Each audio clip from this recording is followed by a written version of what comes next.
जय श्री जगन्नाथ। आमे Odisha state open university आमर जो master in Odia program POD program तार 102 रो बहिर प्रत्येक एक पछपटे रही आत्मपरीक्षण प्रश्नावली संक्षिप्त प्रश्न उत्तर गुड़िक नोट सहित मोर यूट्यूब चैनल रे दे सारी आशा आपण माने पाई लिखि सारी थे खातार POD 1 रो MAOD टा पूर्वर थिला तो कहितली POD 1 रो प्रथम यूनिट तार संक्षिप्त प्रश्नर उत्तर गुड़िक दिया हेतिला। यार जो द्वितीय यूनिट रही संस्कृति अध्ययन रो स्वरूप और परिसर तार आमे उभय आत्मपरीक्षण प्रश्नावली उभय संक्षिप्त एवं दीर्घ उभय प्रश्नर नोट उत्तर आपण मानकु मु एई वीडियो रे देबी। आसंतु तेबे आमे देखिबा प्रथमे संक्षिप्त प्रश्न संक्षिप्त उत्तरमूलक प्रश्न। 1 नंबर क संस्कृति अध्ययन द्वारा कौन होइथाय? उत्तर संस्कृतिर अध्ययन एक सुस्थ समाज गढ़िबारे सहायक होइथाय। प्रत्येक समाजर आधार तार संस्कृति उपरे पर्यवेसित, तेणु संस्कृति अध्ययन प्रत्येक समाज पई नितांत आवश्यक। एहा द्वारा समाजर विभिन्न समस्यामूलक दिग एवं तार समाधान सहज होइथाय। ख प्रश्न संस्कृति व्यक्ति और समाज को कौन प्रदान करे? उत्तर संस्कृति व्यक्ति और समाज को एक स्वतंत्र परिचय प्रदान करे। समाज और संस्कृति परस्पर परिपूरक अटंती। कौनसी एक अंचल बा भूखंड तार ऐतिह्य परंपरा विचारधारा व्यक्ति गोष्ठी और व्यक्ति समाजर पारस्परिक संपर्क को निर्धारित करे एवं सांस्कृतिक पृष्ठभूमि को मजबूत कर गढ़ी तोले। ग प्रश्न कहा बिना सुस्थ और सुंदर समाजर कल्पना असंभव? उत्तर संस्कृतिर आधार बिना एक सुस्थ और सुंदर समाजर परिकल्पना असंभव।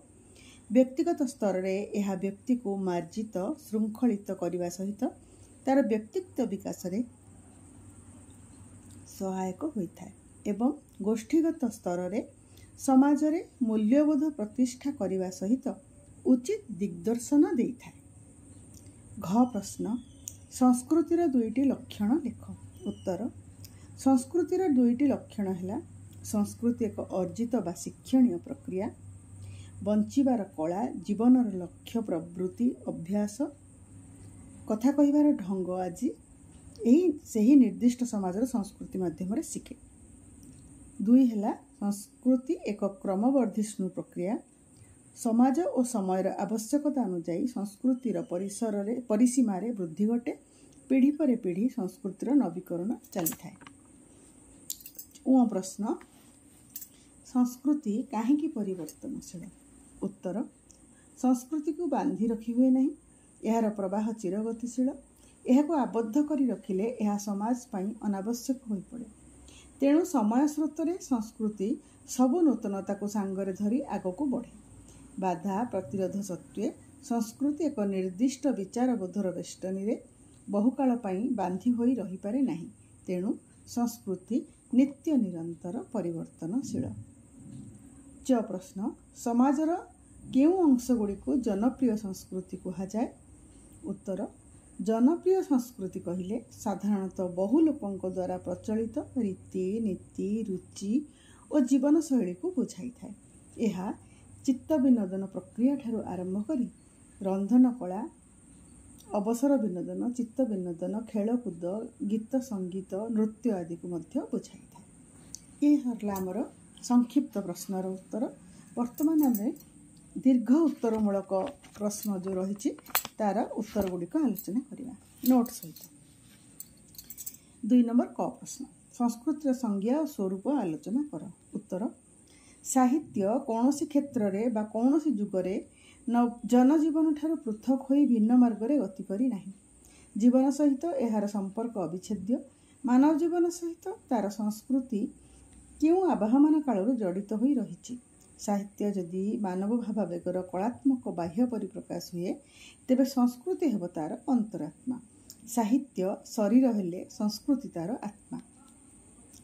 संस्कृति एक व्यापक शब्द। यह केवल प्रथा, परंपरा, धर्म, रीति और नीति को बुझाई न थाए। यह मध्य विज्ञान, कला, शिक्षा, विचारधारा और विभिन्न मूल्यबोध को बुझाई थाए। संस्कृतिर आधार रे ही एक सुस्थ और सुंदर समाजर परिकल्पना करी हुए।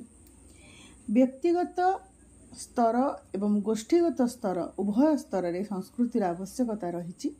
जेपरिक व्यक्तिगत स्तर रे यह व्यक्ति को मार्जित श्रृंखलित करने सहित व्यक्तित्वर विकास रे सहायक होता है एवं गोष्ठीगत स्तर रे समाजर मूल्यबोध प्रतिष्ठा करने सहित उचित दिग्दर्शन देता है।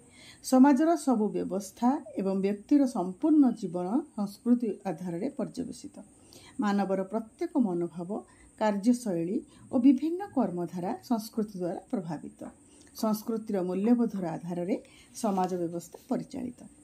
संस्कृति शब्दटी सम एवं कृति ए दुईटी शब्दर मिश्रण समयुक्त कृति संस्कृतिर स्पष्ट। समर अर्थ उत्कृष्ट एवं कृतिर अर्थ गढ़ण, अर्थात संस्कृति व्यक्तिर व्यक्तित्व को उत्कृष्ट कर गढ़ी तोलिबारे सहायक हुए। संस्कृति शब्दर प्रयोग सर्वप्रथमे प्रसिद्ध नृतत्वविद E.B. टेलर अष्टादश शताब्दी करथिले। तापर आमे संस्कृत संज्ञा स्वरूप पचारछि। आमे वर्तमान तार विभिन्न विद्वान मानकर मत आलोचना करिबा। E.B. टेलर कहले संस्कृति एपरि एक जटिल समष्टि जहाँ ज्ञान, पारंपरिक कला, धारणा, नैतिकता, आईन, धार्मिक प्रथा तथा व्यक्तिगत समस्त अर्जित योग्यता और अभ्यास जहाँ मनुष्य समाजर सदस्य रूपे आहरण करिथाए।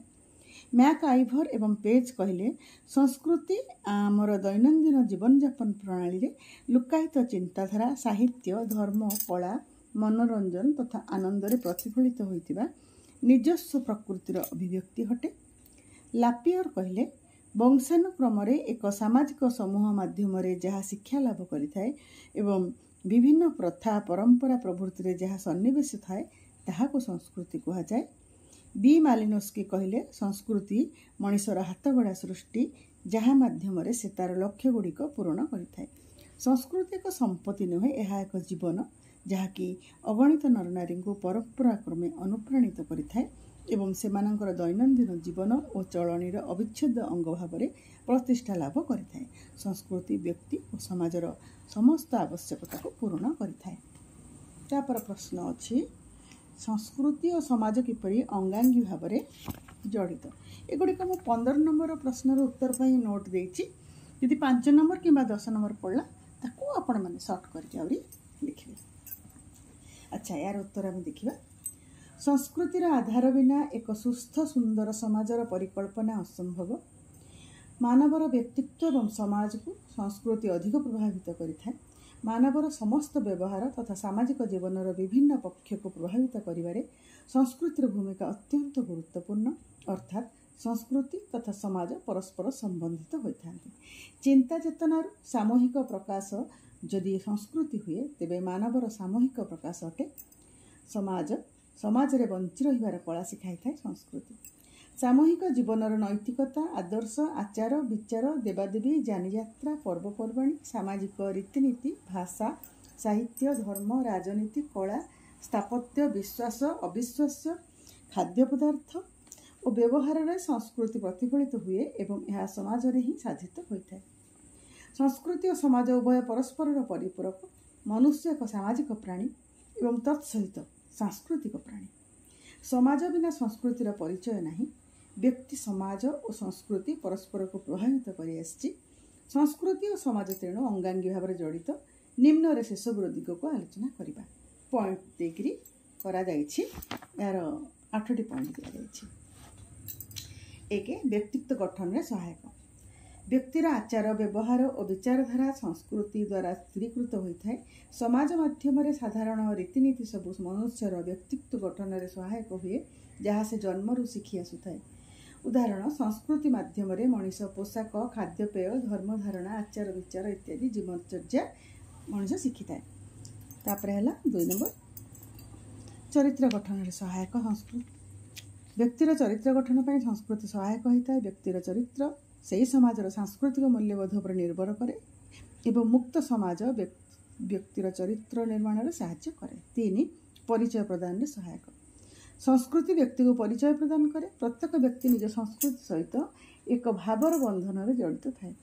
आमे एहीपरि भावनार विकास घटे। उदाहरण, विदेश में बसवास करुवा भारतीय समुदाय पर भारतीय संस्कृति एक गोष्ठीगत परिचय प्रदान करिथाए। 4 नंबर पॉइंट, बहुविध आवश्यकता पूरण करिबारे सहायक। संस्कृति व्यक्ति मध्यरे विविध समाधानर सूत्र देइथाए। बहु ज्ञान विज्ञानर सम्मिश्रण होइथिबारु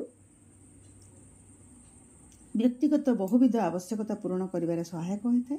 परिवार संरचना, विवाह, व्रत, धार्मिक कर्मकांड, विभिन्न भोगर उपाय इत्यादि उपचार, विभिन्न रोगर उपचार इत्यादि ज्ञान कर्म संस्कृति मिलता है। संस्कृति और समाज परस्पर परिपूरक होइथिबारु उभय परस्पर द्वारा संगठित, प्रभावित, परिवर्तित होता है। तापर पॉइंट है 5, भौतिक और अभौतिक आवश्यकता पूरण सहायक। संस्कृति समाजर भौतिक और अभौतिक आवश्यकता को पूर्ण करिथाए। खाद्य, बासगृह, वस्त्र आदि वस्तुगत आवश्यकता भौतिक संस्कृतिर अंतर्भुक्त एवं संगीत, कला, धर्म, विचारधारा आदि अभौतिक संस्कृतिर अंतर्भुक्त। समाज पर उभय संस्कृतिर समान आवश्यकता रही। 6, प्राथमिक और गौण आवश्यकता पूरण सहायक। संस्कृति समाजर बहुविध प्राथमिक आवश्यकता यथा खाद्य, गृह, बासगृह एवं गौण आवश्यकता यथा शिक्षा, स्वास्थ्य, गमनागमन, सुंदर परिवेश रे गुणात्मक जीवन तथा कला और सौंदर्य आदि गौण आवश्यकतार पूरण सहायक होता है। 7, मानवीय मूल्यबोध गुड़िकर विकास। संस्कृति समाज मध्य समता, ऐक्यभाव और भातृभाव आदि मानवीय मूल्यबोध गुड़िकर विकास कराए। एक निर्दिष्ट जीवनधारा व जीवनशैली संस्कृतिर अवदान अटे। यह द्वारा गोष्ठी मनोभाव और सामाजिक एकता वृद्धि पाई थाए। 8 नंबर पॉइंट, समाज को आगक बढ़िबार सहायक। संस्कृति माध्यम समाज आगक बढ़िया लक्ष्य स्थिर करे।